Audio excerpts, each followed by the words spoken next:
प्रिय बच्चों, देखें हमने सर्वनाम क्या है उसके बारे में समझा था। उसके हमने आपको 6 भेद बताए थे। सबसे पहला भेद था पुरुषवाचक सर्वनाम। हम देखेंगे पुरुषवाचक सर्वनाम क्या है। जिन सर्वनाम शब्दों का प्रयोग वक्ता द्वारा खुद के लिए या दूसरों के लिए किया जाता है उसे पुरुषवाचक सर्वनाम कहते हैं।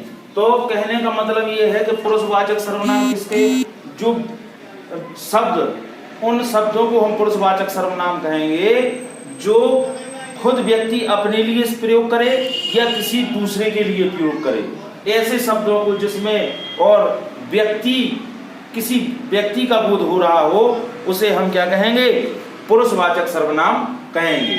जैसे मैं, हम, ये इन शब्दों का अगर वो प्रयोग कर रहा है तो वक्ता द्वारा ये शब्द खुद के लिए प्रयोग किए जा रहे हैं। या तुम, आप इन शब्दों का प्रयोग कर रहा है तो आप देखेंगे कि सुनने वाले के लिए इन शब्दों का प्रयोग किया, जिससे वो ये बात कह रहा हो उनके लिए इन शब्दों का प्रयोग किया जाता है। या यह, वह, ये, वो, यानी किसी तीसरे व्यक्ति के लिए जो है इन शब्दों का प्रयोग किया जाता है। जैसे कोई व्यक्ति किसी से तीसरे व्यक्ति की जब बात करता है तो वो इन शब्दों का प्रयोग करता है, ये, वो, यह, वह।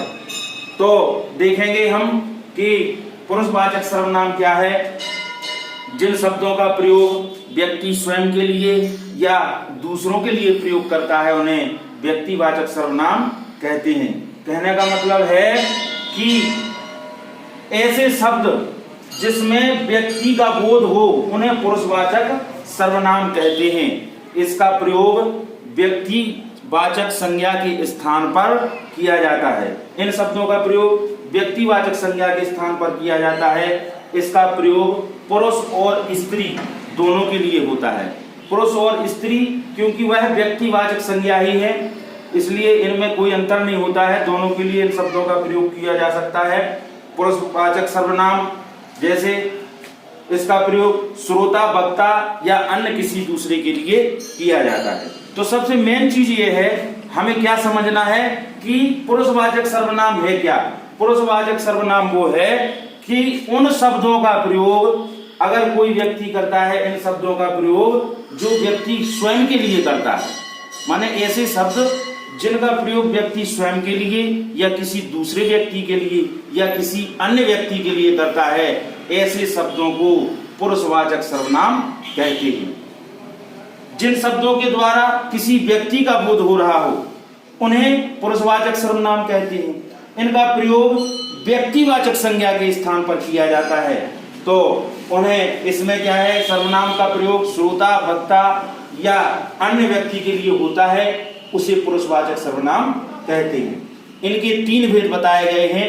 सबसे पहले उत्तम पुरुष, मध्यम पुरुष, अन्य पुरुष, ये 3 प्रकार के भेद हैं जो हम अगले वीडियो में आपको और विस्तार पूर्वक समझाएंगे।